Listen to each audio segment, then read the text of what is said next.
Ghana for Yedamasibibre, Slow Farms and Consults. And yeba CSR, training, Efa Kubidria, Seni Yedia Kube, and more ha Kube,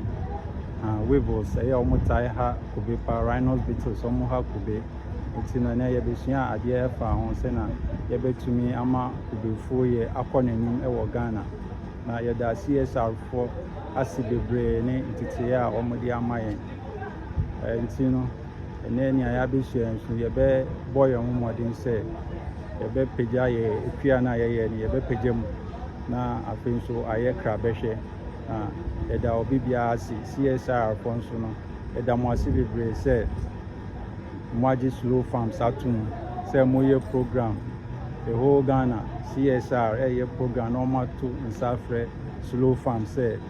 yanso yemfa yenim de beta actually yedamase bebre say moagye atum Slow Farms nso ne yebekoso aboyan ho modin na